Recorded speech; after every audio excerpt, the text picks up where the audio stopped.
정신없이 달려가고 있을 때 언뜻 이런 생각이 들기도 합니다. 내가 바로 가고 있는 거야? 어디에서 왔지? 어디에서 있지? 그리고 또 어디로 향하는 것이지? 이럴 때 꼭 누군가의 조언을 듣고 싶습니다. 또 충고도 받고 싶죠. 그런 분을 오늘 특집 인터뷰에 모셨습니다. 여러분들이 너무너무 좋아하고 정말 귀담아 듣는 촌철살인의 논평을 하시는 정규재TV 정규재 대표님 모셨습니다. 어서 오십시오. 안녕하세요. 네, 뭐 그렇게 아닙니다. 과찬을 하셔서. 과찬보다는 실제 이제 그런 놓치고 있던 것들을 많이 지적을 해 주시니까 예. 정말로 이게 보수다 진보다 이런 진영 논리를 뛰어넘어서 우리 사회가 예. 가야 하는 방향에 아무리 내 가치가 옳고 바르다고 하더라도 네. 현실에서 정말로 확인해 봐야 할 점을 잘 지적해 주셔서 늘 감사하다는 말씀을 좀 아유, 드리고요. 무슨 말씀이 고맙습니다. 이재명 정부 출범하고 이제 이렇게 인터뷰를 하게 됐습니다. 네, 지금 한 보름 됐죠. 네. 네. 어떻습니까? 이제 생각하셨던 것만큼입니까? 아니면 생각했던 것보다 더 잘하고 있습니까? 이재명 대통령이 잘한다 못한다 이런 것보다는 우리 사회가 어떻든 이 소위 쿠데타 국면으로부터 벗어나서 금방 안정이 되고 있다고 하는 점은 놀라운 점이죠. 사실은 우리는 이 속에서 살고 있으니까 그렇게 안정되고 있는 것이 잘 안 보일 수도 있습니다. 근데 아마 외국인들 눈으로 보게 되면 야, 이거 놀라운 얘기다 이렇게 아마 생각을 할 겁니다. 그러니까 어떻든 이 폭력적인 방법으로 뭔가 정치판을 바꿔보겠다고 하는 12.3 쿠데타가 어떻든 합리적으로 잘 수습이 되고 국가 제도가 정상적으로 작동이 되고 사회 기능이 정상화되고 그런 것들이 선거를 통해서 잘 마무리가 됐고 또 선거 이후에도 잘 정착하고 특별히 예를 들어서 어떤 문제들이 뭐 발생한다거나 어떤 충돌이 발생한다거나 하는 과정 없이 잘 되고 있죠. 특히나 이재명 대통령이 지금 아직까지는 구국무회의입니다. 그죠? 네, 예. 그러니까 윤석열 대통령이 임명한 장관들을 데리고 지금 국무회의를 그야말로 이틀에 한 번씩 계속 열고 있죠. 또 오늘은 추경까지 결의가 잘 되었습니다. 그 이재명 대통령의 리더십이 충분히 발휘되고 있다 이렇게 볼 수 있죠. 전체적으로 상황은 아주 정상적으로 가고 있다. 저는 이렇게 봅니다. 잘한다 못한다 이런 건 사실 좀 유화적인 평가고 예. 굉장히 정상화됐다. 이대로 간다면 완전히 정상화되는 것도 뭐 멀지 않았다. 뭐 완전히 정상화라 그러면 우리가 기다리고 있는 내각의 재구성이라든가 이제 이런 것도 시간이 진행이 되면서 충분히 마무리가 된다고 우리는 기대할 수 있죠. 잘 되고 있는 거다. 정상화되었다. 이렇게 평가할 수 있죠. 이런 안정화의 힘은 어디서 오는 겁니까? 국민들이 갖고 있는 생각입니까? 아니면 실제 이재명 대통령의 리더십입니까? 이 짧은 기간에 국정이 이렇게 안정적으로 운영된다. 둘 다입니다. 예. 예를 들어서 우리가 이번에 G7 같은 경우에 보면 그건 확실히 이재명 대통령의 개인기가 아주 빛났던 그런 정상 외교의 과정이죠. 그러니까 룰라 대통령 같은 룰라 같은 분들하고 이 코드 맞추기는 굉장히 어려운데 어떻든 룰라 대통령하고 손을 붙잡고 서로 눈물을 글썽일 정도의 친화력을 보여주죠. 놀라운 일입니다. 이런 거는. 네. 그러니까 G7에 가서 물론 우리는 이제 초청받은 일종의 참관인에 불과하지만 그러나 예를 들어서 7+7 회의를 잘 했고 또 1대1 정상회담을 뭐 9번이나 가지게 되고 또 대한민국이 모든 분야에서 정상화되고 있는 것을 아주 적절히 잘 표현이 됐고 또 이재명 대통령 개인의 어떤 뭐 그런 성격이라고 해도 좋고 글쎄요, 뭐라고 해도 좋을지 성정이라고 할 수도 있고, 어떻든 무경험 상태의 외교적 경험인데 높은 점수를 받을 수 있는 적절한 정상회담을 잘 하고 왔죠. 일본 이시바 총리하고의 그 미팅 장면도 아주 폭소를 자아내게 하는 아주 자연스러운 장면들을 연출했고, 그런 것들은 높은 점수를 받을 수 있을 겁니다. 준비가 그만큼 됐다는 겁니까? 아니면 실제 타고난 것이다. 뭐 이렇게 본인의 봐야죠. 성품에서 오는 거라고 봐야 될 겁니다. 예. 예를 들어서 뭐 아무리 준비를 많이 해도 준비라는 것은 뭐 위성락 보좌관이 예를 들어서 뭐 여러 가지 써주는 거 뭐 이런 걸 텐데 그런 걸로 되는 것은 아니죠. 그건 적응성이라고 하는 것은 역시 개인의 성품에서 나오는 그런 겁니다. 제가 이재명 대통령을 개인적으로 처음 만났을 때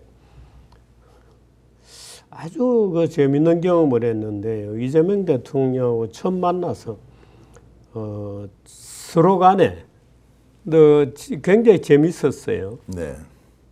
굉장히 재밌어서 무슨 뭐 대통령 후보와의 인터뷰나 또는 아주 뭐 그야말로 제가 이 고집세고 토론을 평생을 예리하게 해온 예. 말하자면 좌파 때려 눕히는 뾰족하시잖아요. 그런 성격인데 두 사람이 만나서 한 5분 10분 동안 그냥 웃었습니다. 손잡고. 그렇게 웃었더라고요. 예. 그 즐겁고요. 어떤 의미입니까? 그는 이제 즐겁고 웃었다는 건 선수끼리 만나니까 이제 알아보는 겁니까 서로? 아니 단순히 선수끼리 만난 것보다 그 웃음 만나서 반갑다고 하는 표현이 예. 진심이었어요. 그러니까 아마 그런 웃음을 예를 들어서 룰라하고 뭐 남아공 대통령하고 호주 총리하고 뭐 캐나다 총리하고 일본 총리하고 만났을 때도 일본 총리하고 만났을 때도 그 웃음을 웃을 수 있죠. 예.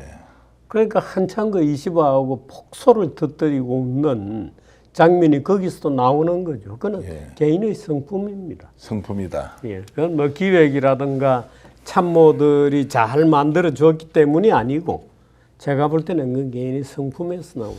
그런 자신감이 있으면 네. 이제 국민들이 봤을 때는 좀 넘친다, 오히려 좀 오버한다 이런 느낌을 주지 않고 어떻게 그렇게 자연스럽게 그러면 국격도 지키고 대통령의 체면도 좀 그리고 국민들을 굉장히 자랑스럽게 지금 그 짧은 기간에 이런 보여준 그것은 제가 볼 때는 이재명 대통령의 성품입니다. 예.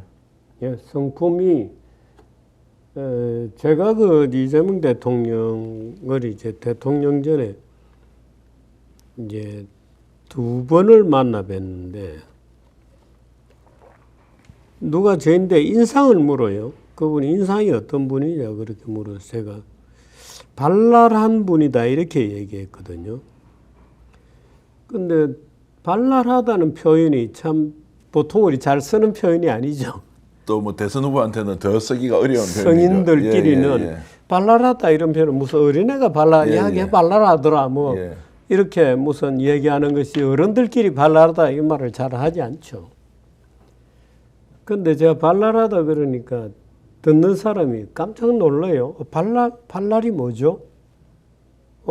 어른들끼리 쓰는 말이 아니니까.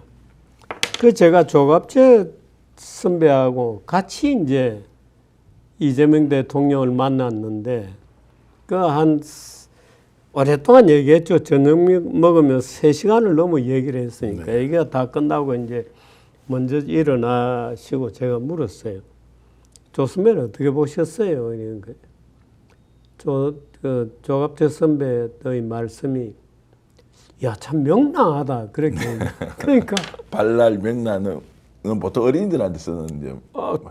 굉장히 특이한 표현이잖아요. 야, 참 명랑하다고 말하는 거나, 야, 참 발랄하게 느꼈다. 이렇게 얘기하는 거나 독특한 거죠. 그런데 그 싫지 않다는 말이었어요. 그 독특한 매력이 있죠. 자, 그런 부분에서 이제 국민들이 굉장히 대통령에 대한 이제 신뢰가 많이 이제 높아지고 있다 이런 거는 이제 저도 몸으로 느끼고 있고요. 자, 그래서 이제 대통령이 되고 난 뒤에 표현은 이제 상식적으로 당연한 것으로 정상으로 돌아오고 있다. 그렇습니다. 잘하고 못하고 문제가 아니다라고. 우리는 사실 그 속에서 사니까 나날이 일어나는 뉴스를 따라가다 보니까 못 느낍니다만은 약간 뒤로 물러서서 지금 대한민국이 어떻게 진행되고 있는지를 가만히 생각해 보면 12.3 쿠데타 시기하고 지금 시기는 천양지 차이죠. 네. 완전히 안정되어 있죠. 예. 그러니까 대한민국은 민주주의를 아주 멋지게 회복한 그런 경우에 해당이 됩니다. 그러면 지금 조갑재 대표하고 만났을 때 하고 있던 그 대통령의 성품이나 성격들을 봤을 때 아주 네. 독특하다라고 이제 평가를 하셨는데 네. 실제로 대통령이 되고 난 뒤에 지금 이제 한 보름 정도를 네. 우리가 성과라고 굳이 얘기를 하자면 네. 정상으로 되돌아온 시간이 매우 짧았고 그렇습니다. 이게 오히려 이재명 대통령이 가지고 있는 성격, 지금 옛 예, 국무위원들하고 같이 일하잖아요. 예, 그래서 오늘도 국무회의에서 추가 경정 예산안 30조, 내용으로 따지면 10조 감액 문제를 빼면 20조거든요. 20조 2천억 원인데 그 20조짜리의 이재명표 추경이었거든요. 예. 근데 이재명표 추경 20조 2천억 원을 결의한 것은 구국무회의입니다. 네. 그러니까 윤석열 대통령이 임명했던 구국무위원들을 데리고 아주 뭐 얼굴 붉히지 않고 아주 부드럽게 잘 결의를 끌어냈죠. 잘 하고 있는 겁니다. 아주 정상적으로 잘하고 있다. 이렇게 볼 수 있죠.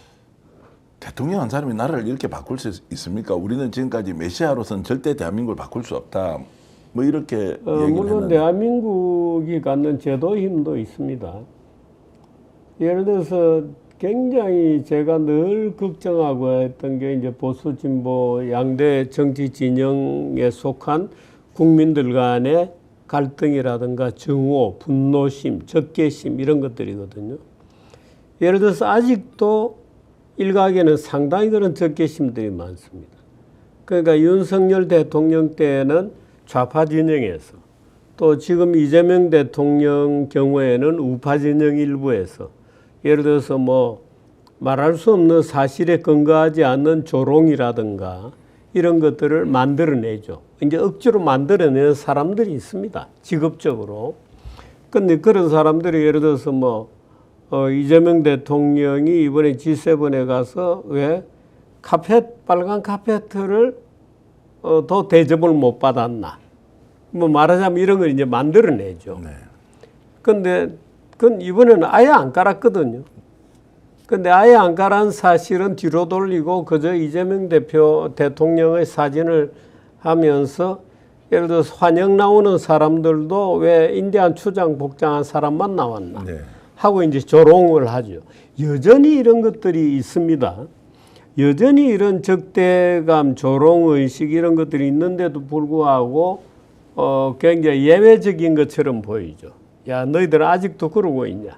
말하자면 이런 느낌을 들게 하면서 상황은 전체적으로 굉장히 안정되고 대통령 선거 과정도 그렇습니다. 대통령 선거 과정에서 그렇게 내부적으로는 심한 적대감 또는 상대방에 대한 어떤 조롱의식 이런 것들이 있었음에도 불구하고 다행스럽게도 폭력 사태 이런 것은 거의 없었죠. 그러니까 한국 국민들이 적어도 그 기본적으로는 굉장히 격앙되고 또는 상대방에 대한 적대감 이런 것들을 표현하고 있지만 나름대로는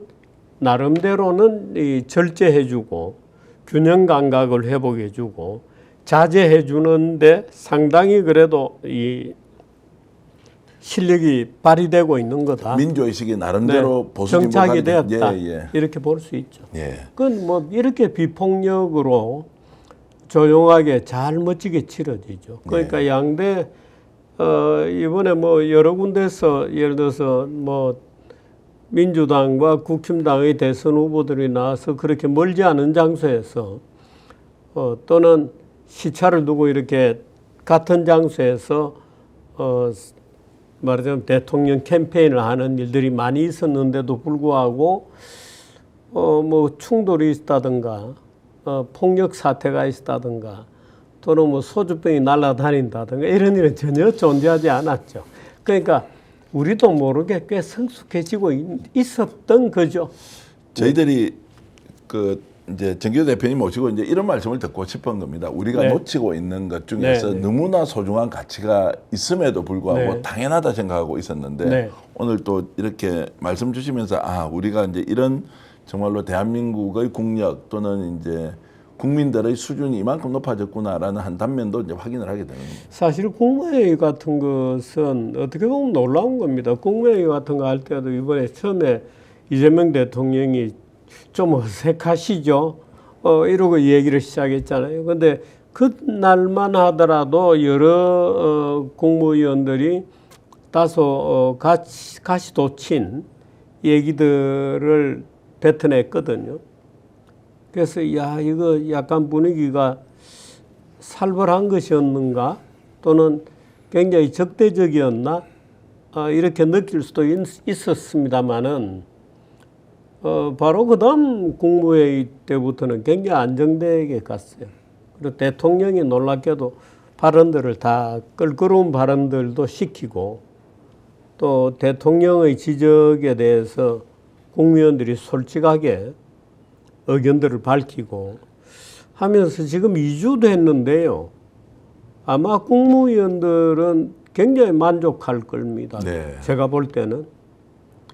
뭐 누구 국무위원들한테 개개인에 물어봐 소감이 어때 이렇게 물어보지는 않았습니다만은 전체적으로 회의 진행되는 것을 이렇게 보면 비교적 선선한 마음으로 네. 회의에 임하고 있는 거죠. 마지막까지 최선을 다하자. 뭐 그런 장관으로 거죠. 물러날 때까지 네. 어쨌든 하겠다 네. 이런 마음이 이제 있다는 걸로. 그래서 저는 저도 굉장히 좋은 모습으로 예. 봅니다. 그런 것 자체가 공정 가능성을 보여주고 네. 서로 주장은 달랐지만 서로 협조할 수 있죠. 이제 이런 것들을 대통령과 국무위원들이 지금 앞장서서 보여주고 있는 거죠. 그러니까 그런 거를 우리가 국민들이 볼 때에도 벌써 뭐 그렇게 어색한 게 안 느껴지잖아요. 그 굉장히 달라지고 있는 거다. 예. 그래서 지금 대통령 뭐 58% 정도의 업무 지지율을 보였다고 하는 건데 저로서는 약간 낙담스러운 숫자이긴 합니다만은 오히려 조금씩 올라갈 것 같다 이런 느낌이 들죠. 예. 낙담이라는 것은 저는 잘 가고 있다고 봅니다. 체감적으로는 좀 더 높아야 하는데. 높아야 되는데 60%는 넘어가야 된다 이렇게 보는데 네. 58%가 좀 낮은 거 아니야? 이런 느낌이 약간 들 정도예요. 여전히 이제 관망하는 국민들이 더 있다. 신뢰를 100%할 수는 없다. 뭐 이렇게 뭐 보고 있는 거 그러니까 아닙니까? 누가 물을 때 예. 마음으로는 잘하고 있어 이렇게 답하지만 워낙에 그동안에 적대 진영처럼 돼 있었기 때문에 답을 쓸 때는 그 답을 쓰지를 못하는 거죠. 마음으로. 아직은 못 쓰는 거죠. 예. 네. 현안으로 좀 들어가 보겠습니다. 네. 지금 이제 부동산 문제와 관련해서 뭐 경제 전문가시니까 이제 서울은 불장이 돼 있고 지방 부동산 시장은 뭐 얼음장도 저런 이제 네. 얼음장도 없다라고 했을 때 어떤 정책이 이런 이제 부동산과 관련된 부분을 해소할 수 있느냐, 근원적인 처방이 필요하냐, 아니면 단기 처방이라도 뭔가 조치를 해야 하느냐, 이제 이런 부분에 가면 당장 이제 갑론을박이 나오고 논쟁이 심해지지 않습니까? 서울의 아파트 불장이 생기는 문제는 어느 정도 예견되어 왔던 것들입니다. 예견되어 왔던 것들이고 서울이 공급 부족 현상이 계속 있었기 때문에 어느 시점인가 저게 우리나라 이 부동산 시장은 붙으면 너무 뜨거워지고 또 식으면 너무 식어버리는 약간의 냄비적 어떤 속성이 있었습니다만은 이번에 조금 빨리 출발하고 있는 겁니다. 네. 조금 빨리 출발하고 있을 뿐이지 사실은 올 연말 내년 정도 가면서 상당히 뜨거워질 거라고는 일반적으로 예상들이 되어 왔죠. 지방 아파트나 땅값이 냉각 상태에 있다 또는 냉동 상태다 하는 것도 역시 예상되어 왔던 것들이고 당분간 그렇게 좋아질 것 같지 않은 그런 상황입니다.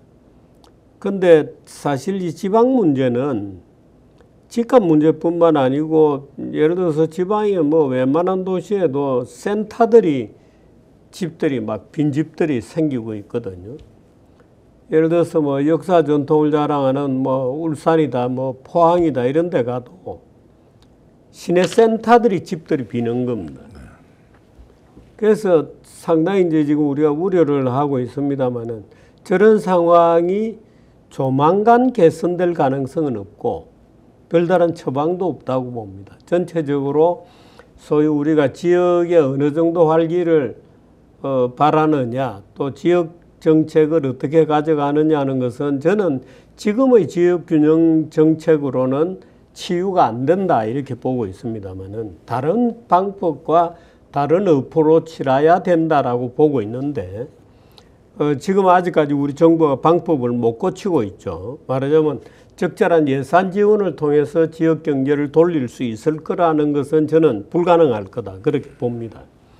그런데 그건 전적으로 다른 어프로치가 필요하고 어떤 어프로치냐고 이야기할 때 그것은 지금 정책으로는 안 되겠다 하는 것은 분명히 얘기할 수 있는 건데 설명하기 시작하면 좀 길어져요. 그런데 서울이 상당히 빠른 속도로 뜨거워지고 있다는 것은 역시 이제 지금 3만 가구를 더 짓겠다 이렇게 돼 있거든요. 3만 가구를 더 짓겠다고 발표를 했습니다마는 그 정도 가지고는 조금 어렵지 않겠나. 그래서 좀 더 본격적인 예를 들어서 뭐 그린벨트 같은 것을 뭐 어떻게 이용을 해서라도 공급을 좀 더 화끈하게 늘리는 예고가 나와야 됩니다. 그래서 그거는 빨리 우리 예를 들어서 뭐 내각이 빨리 구성이 되어야죠. 내각이 빨리 구성이 되어서 서울 문제를 어떻게 할 거냐는 것을 서울시장하고 새로 들어선 내각이 서울의 아파트 문제에 대해서 어떻게 공급을 늘릴 것이고 어느 정도 늘려갈 거라는 것을 눈에 보이는 숫자로 보여주는 수 외에는 방법이 없죠. 네. 지금 예를 들어서 물론 이제 파는 고령층이 늘어나면서 서울의 강남 이런 데는 다 이제 완전히 고령층이거든요. 그러니까 서울이 강남이 개발되기 시작한 게 한 5년부터다 이렇게 본다면 75년에 강남 지역에서 아파트를 갖기 시작한 사람은 지금 건 70대 중반입니다. 그러면 이제 70대 중반, 80대 이렇게 들어가면 집 팔아야죠. 뭐 다른 방법이 없죠. 그러니까 적어도 몇 년 후에는 상당한 자연 공급도 늘어날 수 있다고 우리는 기대할 수 있죠. 그런데 당장이 뜨거워지고 있으니까 당장이 뜨거워지는 것은 당장의 공급 계획으로 재우는 수밖에 도리가 없죠. 이거 뭐 세제 가지고 풀어질 문제 같지는 않고 공급 계획을 화끈하게 내놓는 방법 외에는 길이 없다고 봅니다. 어쨌든 이제 부동산 문제가 내관이 될 가능성이 있다는 경고 정도로 보고요. 두 번째는 이제 지금 민생지원금과 관련해서 선별이냐 보편이냐 그러면 뭐 또 선별로 갈 경우에는 또 어떤 단위를 선별로 가고 보편 범위는 어떻게 하고 이게 막 굉장히 논쟁이 되고 있고 한국은행 총재까지 나서서 보편보다는 선별이 맞다라고 이제 또 얘기를 하면서 권한 밖의 이야기를 하는 거 아니냐 뭐 이런 것도 나오는데 이 문제는 지금 어떻게 된 건지 밑바닥에 있는 경기가 워낙 안 좋기 때문에 자영업자 어떤 저로든 좀 그래도 불이라도 좀 지펴줘야 되는 거 아니냐. 그런데 이게 이 은발의 오줌 누기 이런 말이 있잖아요. 그 사실 저는 이 복지제도 복지 자체에 대해서는 선별적으로 두터운 복지여야 한다는 게 제 늘 주장이었습니다. 근데 지금 이제 15만 원에서부터 50만 원까지 각 그 계층에 따라서 그러니까 생활보호 대상자, 차상위 계층, 또 일반인, 또 그 이제 그 위에 소위 고소득층 해서 15만 원 구간까지 이렇게 여러 구간이 4구간, 5구간이 있게 되는데 저는 사실 큰 효과는 없을 거라고 봅니다. 정부가 지금 내놓은 그 분석 자료를 보면 그렇게 20조 원을 풀면은 0.1%포인트 정도의 성장률이 올라갈 거다고 얘기하고 있는 거거든요. 0.1%포인트다고 하면 물론 우리가 사실 뭐 호텔 경제학, 경영학 이런 말도 있습니다만은 우선 당장에 돈을 받을 때는 기분이 좋을 겁니다. 그리고 이 보편적 복지로 상위 계층에도 15만 원 정도는 줘야 되겠다고 하는 사람들도 이 정치적인 센스는 있는 거예요. 왜냐하면 부자들은 늘 정부에 세금을 내왔던 사람들이어서 10만 원이라도 공돈 좀 굉장히 좋아해요. 네. 그러니까 야, 돈도 많은 사람들이 뭔 10만 원 가지고 좋아하겠냐고 하지만 의외로 좋아합니다. 네. 그러니까 이제 바로 그런 사람들이 이제 역으로 말하자면 안 주면 불만이 되게 되는데 이제 그런 것들 때문에 돈을 푸는 입장에서 볼 때는 보편적으로 풀어주는 게 맞다고 정치적 판단을 하죠. 근데 사실은 이런 것들이 얼마나 효과가 있겠는가 하는 차원에서는 사실은 은발에 오줌 누기처럼 오줌을 눌 때는 따뜻한 것처럼 느껴지는데 그치게 되면 곧 더 추운 것처럼 느껴지죠. 그러니까 인위적으로 돈을 풀어서 뭔가를 따뜻하게 데우는 것은 조금 지나면 더 추워지는 것처럼 느끼게 됩니다.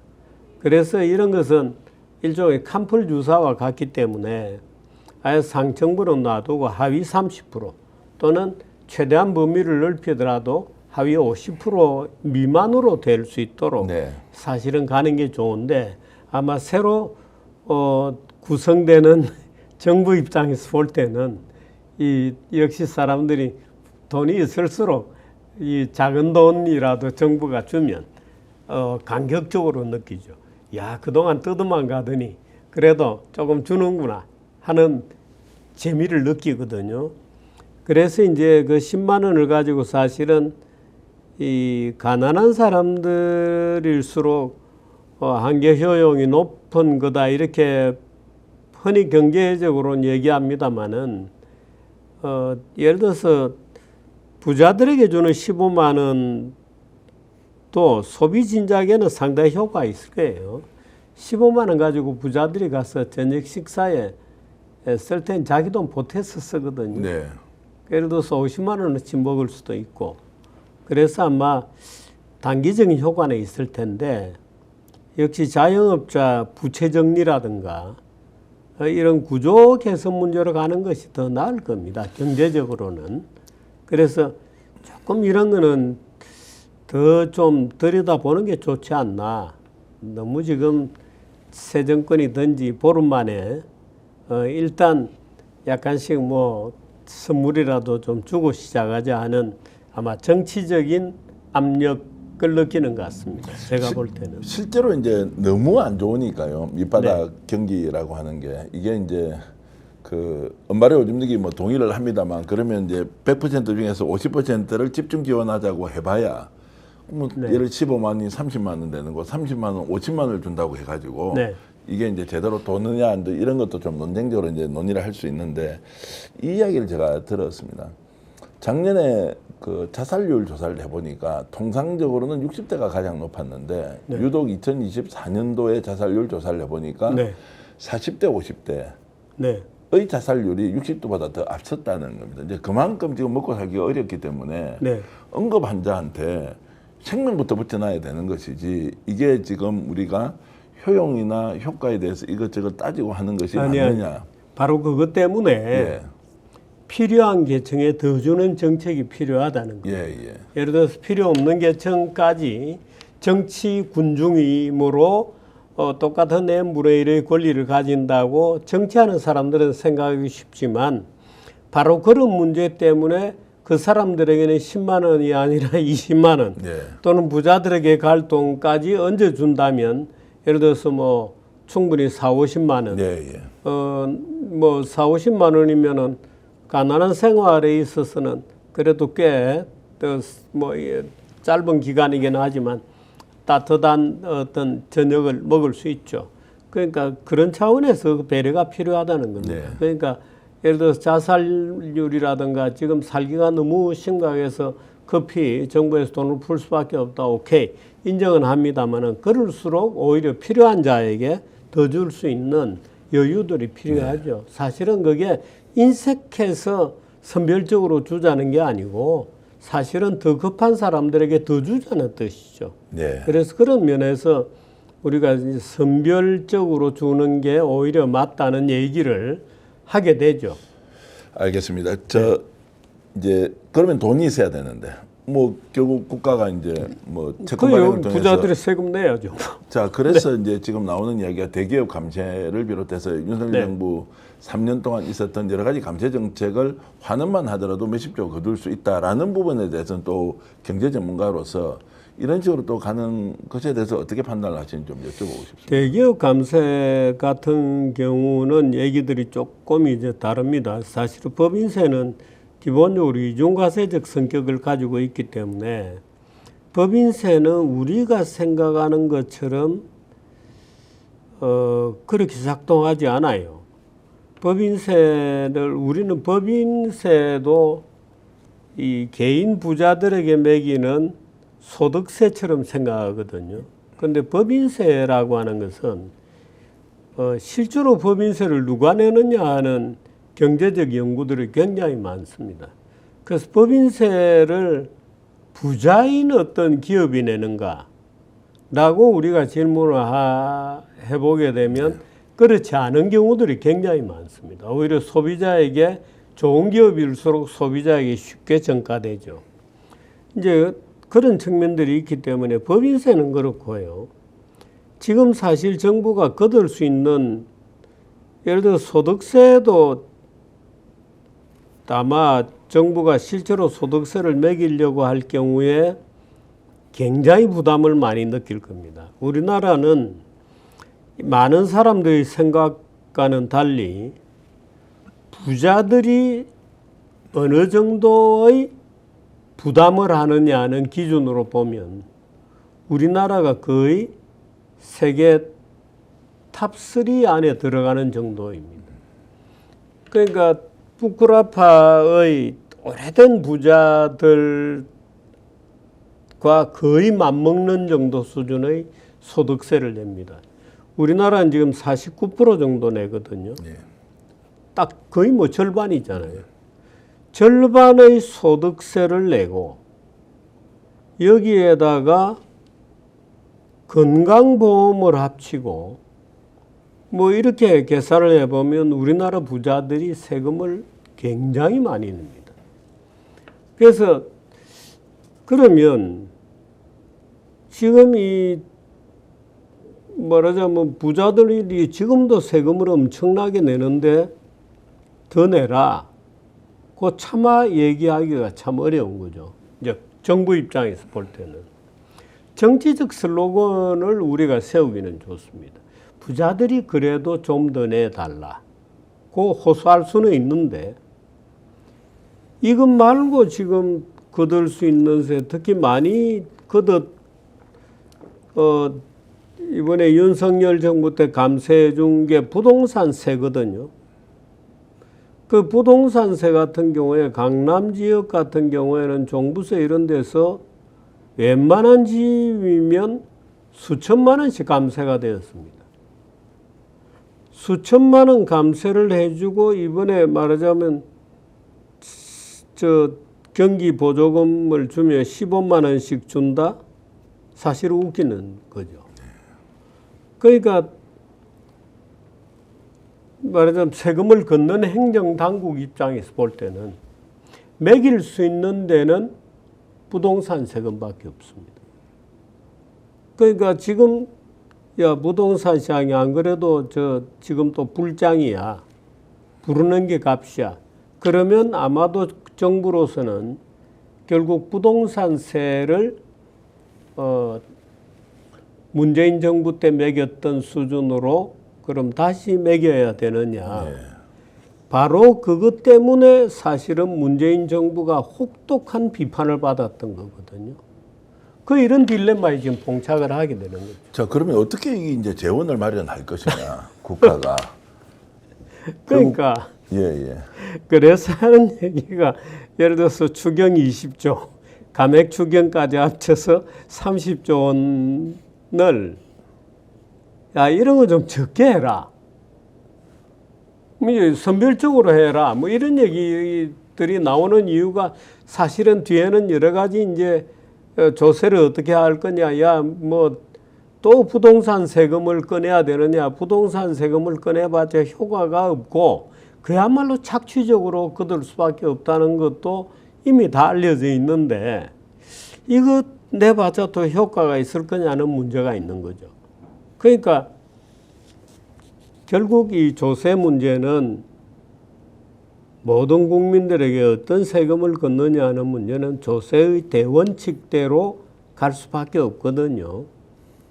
그러니까 되게 그 어떤 국가든지 살펴보면 우리나라 같은 경우에 세금을 많이 내는 상위 10%, 소득 상위 10%가 부담하는 비중이 80% 정도의 세금을 냅니다. 아마 일반인들이 들으면 깜짝 놀랄 텐데요. 상위 5% 정도까지 가더라도 그건 뭐 70% 가까이 내죠. 그건 많이 냅니다. 네. 그러니까 야, 그럼 부자들만 그렇게 부담해 왔어? 라고 오히려 느낄 정도로 많이 냅니다. 근데 그런 것들이 되게 이제 지금 미국보다도 우리가 그 비중이 높거든요. 그럼 그 비중이 높은 게 거의 뭐 스코틀랜드나 무슨 뭐 스코틀랜드가 아니라 저 스웨덴이나 뭐 이런 정도 수준에 버금가는 정도로 지금 내고 있기 때문에 제가 볼 때는 결국 부동산세를 건드릴 겁니다. 자, 그러면 이제 세금을 늘리는 방법 어떻게 네. 할 거냐? 그것은 이제 정치와 정책을 이용해서 한다고 보고. 네. 그하고 시간이 오래 걸리기 때문에 예. 인내심을 가지고 경제 전체를 키워나가는 수밖에 네. 도리가 없죠. 자, 정치하는 문제, 경기를 키워서 세금이 더 그치도록 하는 구조를 만드는 것인데 네. 또 하나 더 있습니다. 지금 우리가 이제 700조 정도 예산을 가지고 네. 쓰고 있지 않습니까? 네. 여기에 이제 절감할 수 있는 요인들이 생각보다 너무 많다. 또는 엄청나게 많습니다. 자, 그래서 네. 이걸 오히려 보수 진보 이념 논쟁이 아니고 네. 경제를 잘 알고 특히 실무를 꿰뚫고 계시는 정규재 대표 같은 분이 어떤 부분에서 우리가 불효불급한 걸 제외하고 안 써도 되는 돈 이거 줄이면 몇십 조 정도는 줄일 수 있다, 10%도 줄일 수 있다라는 이제 얘기를 하는 분이 있던데 이 주장이 합리적이고 근거가 있는 말은 맞습니까? 있습니다. 예. 예. 지금 그 우리가 예산이 빠듯하게 느껴지는데 문재인 정부가 들었을 때의 예산이 360조 원 정도였습니다. 이게 지금 700조까지 불어난 거 아닙니까? 예, 예. 도대체 그 엄청나게 예를 들어서 360조에서 700조 같으면은 지금 예를 들어 350조 그죠? 340조를 더 걷고 있는 거잖아요. 예, 예. 그럼 80% 90%를 더 걷는 겁니다. 예. 아니 그게 지금 매년 걷는 거니까. 예, 예. 원래만 그렇게 많이 걷는 게 아니고 예. 사실은 매년 그렇게 걷어온 겁니다. 수천억 원을 더 쓰고 있는 거예요. 우리가 360조 쓰던 문재인 정부 초기의 조건보다 지금으로 따지면 수천억 원을 더 쓰고 있는 거죠. 그 돈이 다 어디 갔나 이거죠. 수백조죠. 예, 수백조를 어쨌든 더 쓰고 있습니다. 예. 아니 수백조, 수천조입니다. 천조가 예. 넘습니다. 예, 예. 340조, 그 전년도 같으면 300조, 그 전년도에 250조 이런 식이잖아요. 수천조가 넘는데 이제 수천억이 넘다고 발표하셔서 제가 이제 그래요? 예, 예. 그렇군요. 예. 그래서 엄청나게 더 쓰고 있는 겁니다.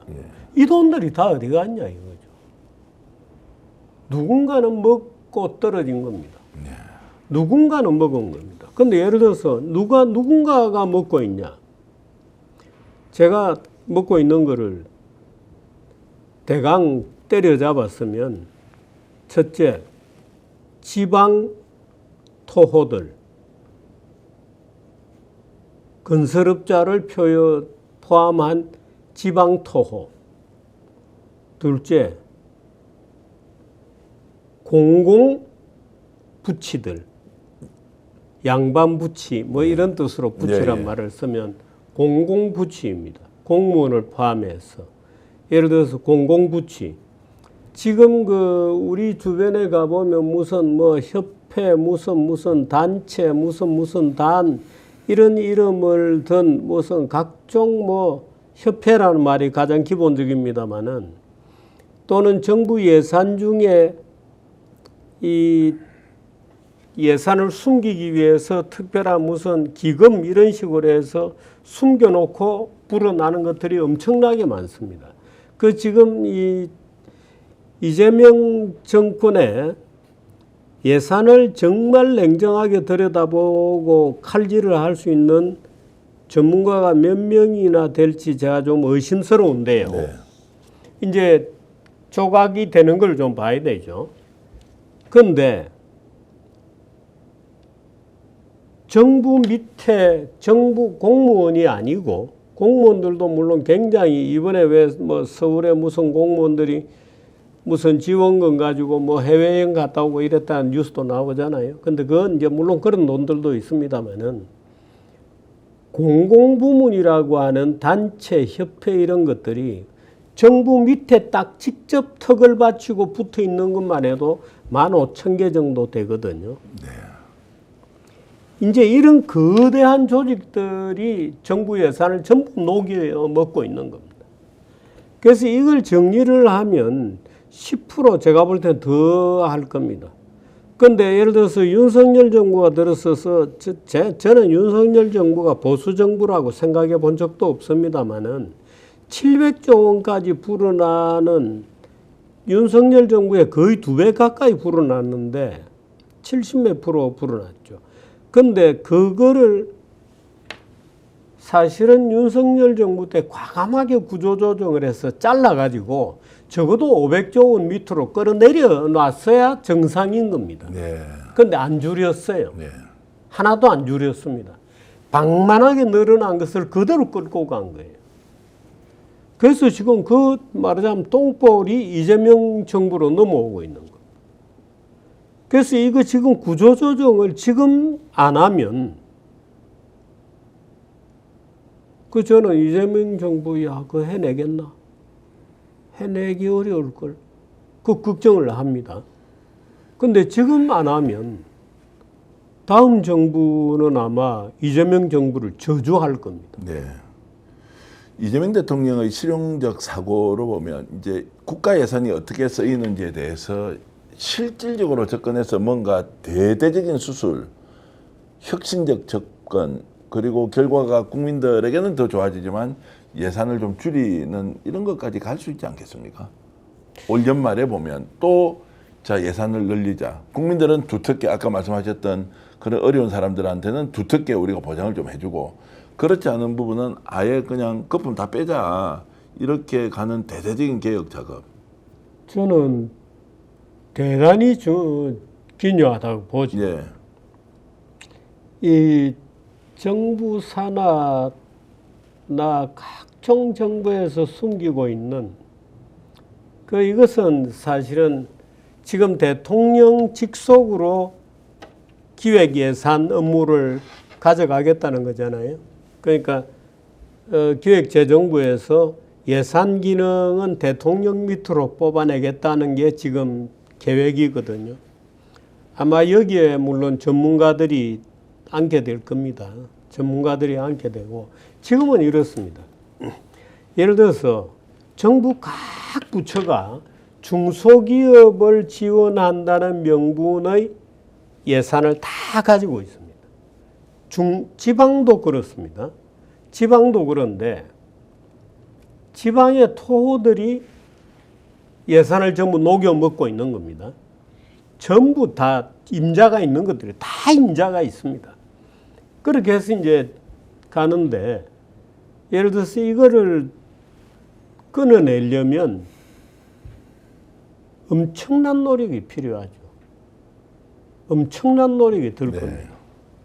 저는 이재명 아마 대통령이 아직까지는 이 문제에 대해서 한마디도 얘기를 안 했거든요. 모를 리가 없죠. 네.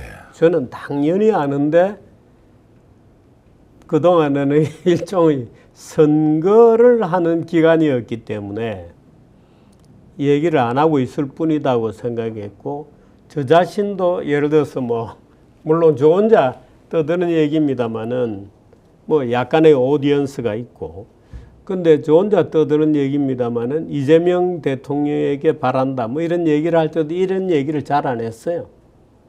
선거를 앞두고 있기 네. 때문에. 근데 아마 이재명 대통령이 지방 토호들이 다 해먹는다는 이 구조를 모를 리가 없죠.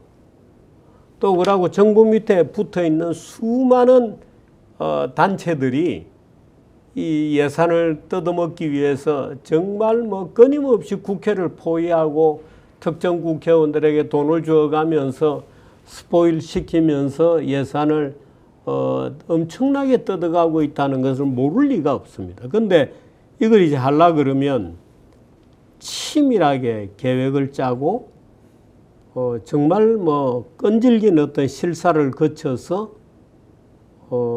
제가 볼 때는 10%가 아니라 20% 정도까지도 염출할 수 있을 것으로 그렇게 봅니다. 제가 이재명 대통령의 이제 성정 그리고 아까 이제 태도 이런 것들을 종합적으로 봤을 때 현실적으로 정세 문제가 합의되지 않으면 어렵다고 보면 네. 국가 부채를 늘리는 방식으로 갈 사람은 절대 아니다. 네. 국가 부채를 늘리는 방식으로 복지에 쓰겠습니다라고 선택할 정치인이 아니라고 저는 보고요. 결국 그 길은 하나밖에 없다. 우리 예산 제대로 지금 쓰고 있느냐. 이거 획기적으로 줄이는데 국민의 삶은 그대로 유지되거나 좀 나아지고 네. 여기서 예산 절감한 걸 가지고 좀 더 생산적인 곳으로 보내자 우리가. 아니면 아예 국가 예산 줄이자. 700조가 아니고 최초로 650조로 가는 정부를 만들었는데 여러분 삶은 바뀌는 게 없습니다. 왜냐하면 본인이 퇴임할 때 국가 부채를 늘려놓는 것이 어떻게 대통령으로서 자기 자존심상 유지가 되겠느냐는 것도 하나 있고, 두 번째 나라가 부강해지는 것이 빚을 늘려서 국민들이 행복해진다는 것은 이재명 대통령의 지금 살아왔던 인생 역정 또는 정치 역정을 봐도 안 맞습니다. 네. 그래서 이제 이런 부분을 굉장히 오늘 이제 중요하게 우리가 화두를 좀 던져놓을 필요가 있다. 그리고 여기에는 전문가들이 있지 않겠습니까? 어디에서 어떻게 줄여야 하는지를 알고 있는 사람이. 네, 전문가들이 있습니다. 국회의원들은 이걸 잘 모르거든요. 왜냐하면 지금 우리 예산의 국회로 넘어갈 때 실제로 지금 아까 제가 중소기업 예산을 얘기했는데 중소기업 예산이 수백 건입니다. 예산 종류로 따지면. 근데 이 돈이 예를 들어서 이 어떤 무슨 기금을 만든다 그런 기금이 이제 쭉 흘러가서 최종적으로 어떤 중소기업에 지원되는지를 우리가 알 필요가 있잖아요.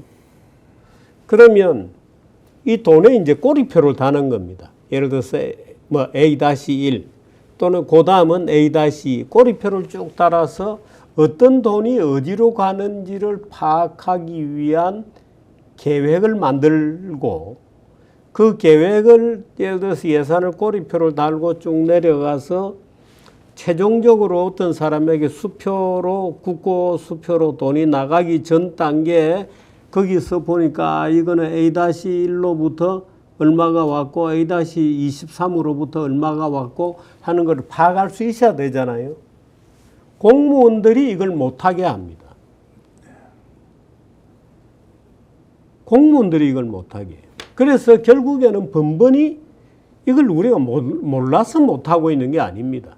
복지도 그렇습니다. 복지도 수도 없는 예산이 있고, 예를 들어서 그래서 사실 역설적으로 보면 할 수 있는 일이 굉장히 많죠. 예를 들어서 출산 예산 이런 거 있잖아요. 몇십 조가 들어갔는데 정작 출산율은 안 올랐다. 네. 그것도 몇십 조가 들어가는데 어디에 갔는지를 한번 보자 하고 돈의 꼬리표를 따라가지고 전수조사를 할 수도 있습니다. 그런데 그건 못해요. 왜? 그 라인에 있는 모든 조직들이 반대합니다. 어디서 와서 야, 니 지금 어디가 어딘지 사진 한번 찍어보자 말이야. 핏줄이 어디에서 막혔는지 네. 못 찍게 하는 거예요. 그래서 최종적으로는 국회가 거부합니다. 야, 너 왜 그런 거 해? 로비 받아 버리는 겁니까? 그렇죠. 국회가 거부합니다. 예를 들어서 박근혜 대통령이 탄핵되는 데는 여러 가지 이유가 있는데 속 사정 중에 하나는 김영란법. 밥도 못 먹게 하나? 김영란법의 강행. 이 말하자면 박근혜의 탄핵에 굉장히 결정적으로 기여를 하는 겁니다. 물론 명분은 딴 걸 갖다 붙입니다만은. 그래서 예를 들어서 우리 지금 재정을 잡아먹고 있는 예를 들어서 뭐 저출산 예산, 지역균형 발전 예산, 지역균형 발전도 완전히 엉터리들이 많습니다. 지역균형 발전 예산. 실제로 지역민들에게 도움도 안 되고 예산만 커지는 거예요. 누가 가져갔냐? 중간에 건설업자 이런 사람들이 가져가는 거예요. 다 주인이 있죠. 그 예를 들어서 뭐 중소기업 뭐 예산 이런 것도 거기에 속하거든요.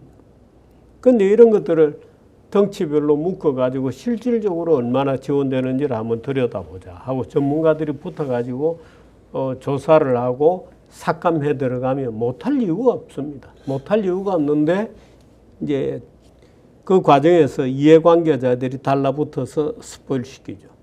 그 주인들이 각 단계마다 말하자면 그걸 무산시키는 힘으로 작용하죠.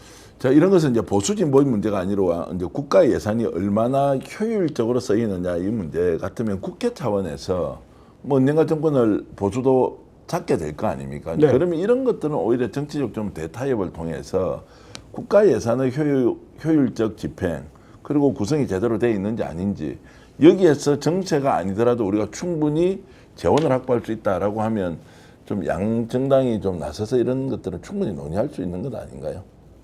정당은 누구 특정한 개인이 안 나서려고 할 겁니다. 그렇습니까? 정당은 심지어 과거에 어떤 법을 만들었냐면 국회법을 고쳐가지고요.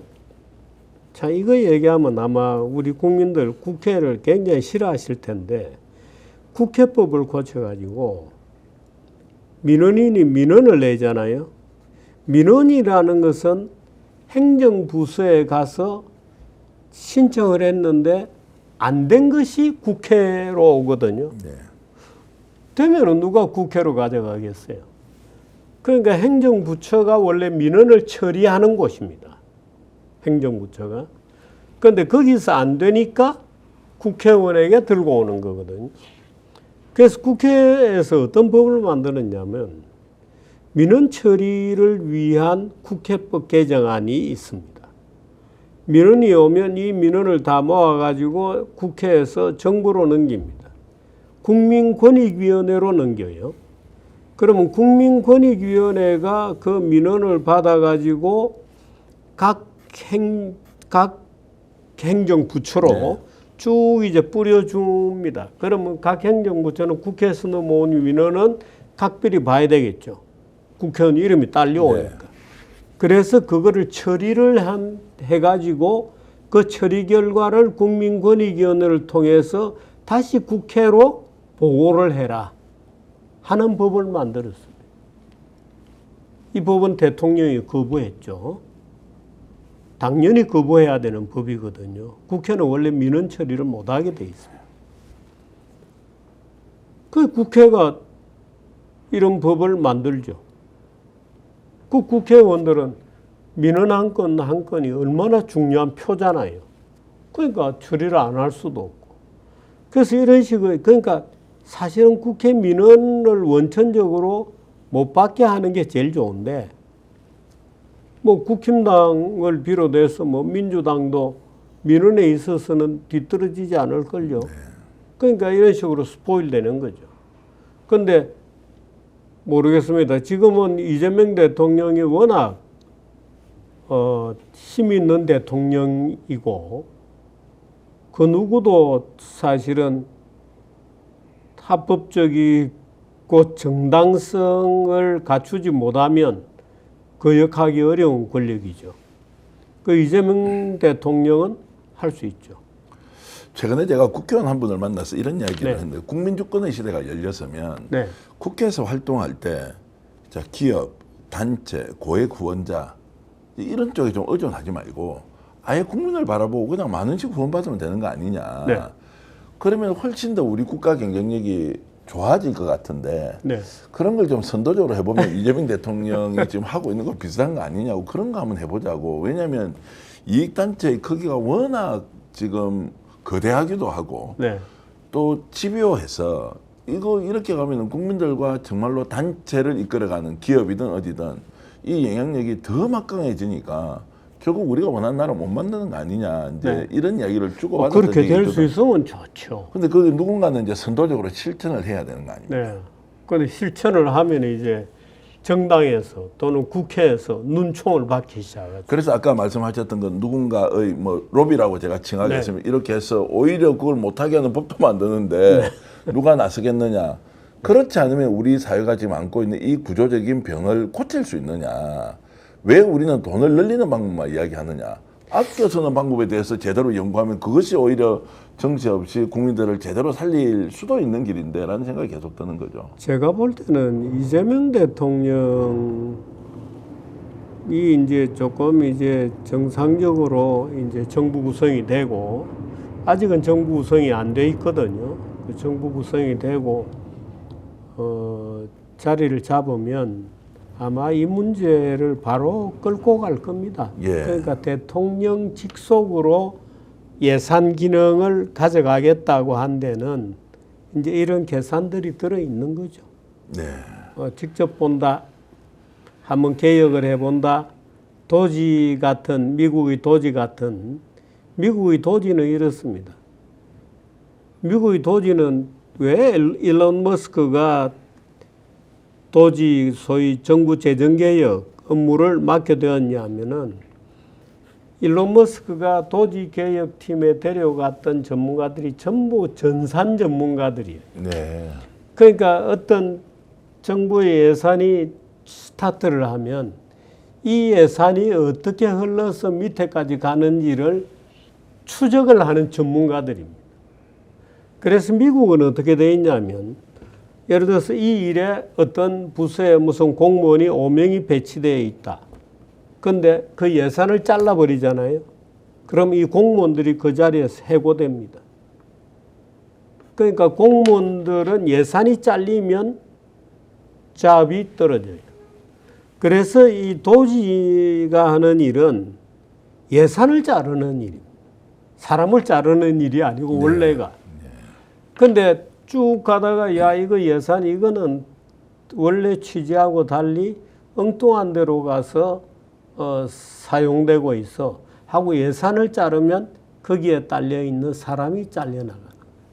그래서 도지가 뭐 수천 명을 잘라낸다 그러잖아요. 사람을 자르는 게 아닙니다. 예산을 자르는 거예요. 네.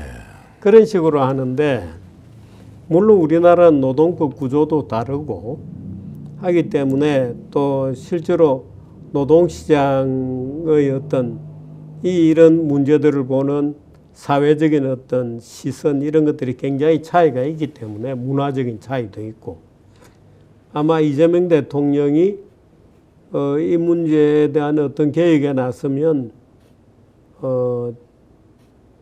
지원도 받겠죠. 국민들이 지지할 겁니다. 네. 그래서 지금 뭐 답이 없다. 국가 부채를 늘려야 한다. 그리고 정책 방안이 있지 않느냐. 이제 이런 것도 있지만 제대로 쓰이고 있는지 아닌지에 대한 그런 것들을 좀 근본적으로 따져보면 좋겠다는 생각이 지금 듭니다. 예를 들어서 우리 같은 경우에는 여러 이제 정부 예산에 대해서 얘기를 많이 하고 합니다만은 국가 부채가 이번에 이 30조 원 추경하잖아요. 네. 그러면 국가 부채가 49% 정도 되거든요. 예. 야, 뭐 50%도 안 되잖아. 이렇게 얘기할 수도 있습니다. 그런데 우리나라는 개인 부채가 굉장히 많아요. 개인 부채, 뭐 기업 부채 이런 것까지 계산하거나 하고 국민연금 부채가 또 구조적으로 어마어마한 국민연금 부채가 있거든요. 그래서 국민연금 부채 이런 걸 감안하면 아마 이게 50%에서 55% 정도 접근하면 국제 그 크레딧 레이팅 무디스라든가 S&P라든가 이런 데서 경고음을 울릴 겁니다. 근데 한번 경고음이 울리고 나면 사실은 회복할 방법이 잘 없죠. 그래서 이번에도 예를 들어 자영업자 장기 부채 5천만 원 이하 7년 이상 이자도 못 내는 그것들을 이번에 이제 요 20조에 포함해서 자영업자들의 장기 부실 채권도 매입해서 처리하기로 했거든요. 네. 이제 이런 것들이 말하자면 개인 부채들이지만 이 개인 부채의 사회적 문제를 해결하려고 하다 보면 자연히 국가 부채로 넘어오는 문제들이 있습니다. 이 비율이 어느 정도 될 거냐는 것도 지금 거의 계산이 불가능할 정도이거든요. 그러니까 이런 것까지 계산하면 지금 우리 국가 부채가 50%라고 해서 안심할 수 있는 건 아니죠. 그러니까 이재명 대표하고 이재명 대통령과 지난번에 한패했을 때도 이 대통령께서 이 문제를 잘 알아요. 그러니까 우리나라 개인 부채도 저거 정리하기로 들면 국가 부채가 엄청나게 늘어날 거라는 것을 이재명 대통령 본인이 잘 알고 계세요. 그러니까 지금 우리 전 대표 얘기하신 것처럼 무슨 국가 부채를 늘려가면서까지 네. 포퓰리즘도 좋아 이렇게 나오실 분은 전혀 아니죠. 네. 그래서 이제 그런 부분이 구조적으로 국가의 경제 상황 때문에 온 것이냐, 개인의 노력이 부족해서 내빚을 더 이렇게 갖게 됐느냐, 이제 이런 것도 좀 면밀히 따져봐야 하는데 이렇게 비유를 좀 하고 싶습니다. 우리 집에 살림살이가 요즘 엄청 어려워졌어요. 네. 그러면 어떻게 합니까? 바깥에 나가서 돈 많이 벌어오자. 두 번째, 빚 더 내 쓰자. 라는 것도 있지만 보통은 살림살이는 어떻습니까? 내가 지금 쓰는 거 제대로 쓰고 있는 거야? 네. 밥을 꼭 이렇게 많이 먹어야 돼? 적정하게 먹을 수 있는 거 아니야? 전기 지금 너무 많이 쓰는 거 아니야? 수돗물은 제대로 쓰느냐 뭐 아니냐? 에어컨 좀 일찍 거라 뭐 그렇게 다 하지 않습니까? 우리가 그러니까 어려면. 그거부터 해보고 하는 거죠. 그 이재명 대통령이 최근에 그 집권 여당의 이제 전현직 지도부를 모아놓고 밥을 먹을 때 굉장히 소박하게 식사해서 다들 배가 고팠다는 거예요. 이거 그렇습니까? 그 정도로 지금 이제 이걸 누군가가 바깥에 알리는 것도 아닙니다. 본인은 정말로 10원짜리 하나도 뭐 아껴서 김밥을 먹었다니까. 그러니까 10원짜리 하나도 아껴. 왜 이건 자기 돈이 아니라는 거예요. 대통령은. 국민들은 세금으로 쓰는 돈인데 국가가 빚을 내가 더 쓴다는 것은 체결적으로 받아들일 수가 없는 상황이라고 보면 결국 우리가 줄일 수 있는 것은 월급을 안 주는 것이 아니라 노동권 보장해주고 월급 다 주는데 우리가 쓰는 돈이 맞느냐 아니냐라는 것을 본격적으로 논의해보고 거기에서 줄일 수 있는 걸 줄여서 다른 재원으로 일단 전용을 하고 네. 그 사람들은 다시 경쟁력을 키워서 국가에 기여할 수 있는 길을 또 찾을 수 있는 것 아니냐라는 부분에 대한 집중적인 논의가 있지 않겠느냐. 오늘 저희들이 제안하는 것일 수도 있고요. 아마 예를 들어서 곧 이제 내각이 출범하고 대통령 산하로 이제 예산 정책에 대한 기구들이 넘어오면 국회에도 예산정책처라는 예산 분석하는 기구가 있거든요. 그러니까 같이 해서 아마 예산 문제를 전체적으로 들여다볼 수 있는 어떤 팀이 짜여질 겁니다. 제가 볼 때는 이제 그 팀들이 실력 발휘를 잘 할 수 있도록 기대를 좀 해봐야죠. 대통령이 갖고 있는 문제 인식이 명확하기 때문에 이제 이런 부분이 지금까지 우리 역대 정권에서 보지 못했던 일종의 돌파구로 저는 작동할 수 있다고 생각하고요. 네. 역시 오늘 정규재 대표님 이제 모시고 말씀 들어보면 어렵긴 하지만 막연하게 희망만 가지는 수준에서 이제 구체적인 대안까지 우리가 마련을 좀 할 수 있겠다라는 이제 이런 생각까지 들었어요. 예, 우리 사회가 예산을 늘려온 것이기 때문에 네. 예, 또 어느 정도 노력하기에 따라서는 상당히 허리띠를 졸라매는 방법도 가능하죠. 그런 논의를 계속 좀 저희들이 뭐 해 나갔으면 좋겠습니다. 네, 그렇습니다. 오늘 대표님 말씀 정말로 귀하고 저에게는 아주 속 들어왔는데 시청자 여러분은 어땠습니까? 오늘 특집 인터뷰 정규재 대표와 함께 했고요. 저희들이 나오고 있는 광고 2가지가 있는데요. 자신 있다 비교하라 스픽스몰의 오면 완전히 다른 형태의 이제 쇼핑몰 운영을 하고 있습니다.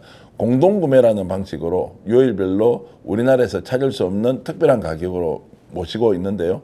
스픽스몰에 들어와셔서 직접 어떤 제품이 어느 정도 가격인지 한번 확인해 주시면 좋겠고요. 두 번째 광고는 이재명 평전입니다. 중앙대 문해창작과의 방현석 교수님이 쓴 책인데 저도 저 책을 보고는 감정 조절을 좀 하려고 했는데 잘 안 됐는데 어떻게 해서 이재명이라는 정치인이 소년공에서 대통령까지 됐는지 그 과정 하나하나가 가장 아주 상세히 잘 정리가 돼 있다. 이재명을 이해하는데 굉장히 유익한 책이었는데 여러분들께 권유를 해드리겠습니다. 오늘 특집 인터뷰 정기조 대표님께 감사의 말씀드리고요. 예, 고맙습니다. 저도 네. 시청자 여러분께 인사드리면서 오늘 방송 모두 마치겠습니다. 여러분 안녕히 계십시오. 고맙습니다. 네, 고맙습니다.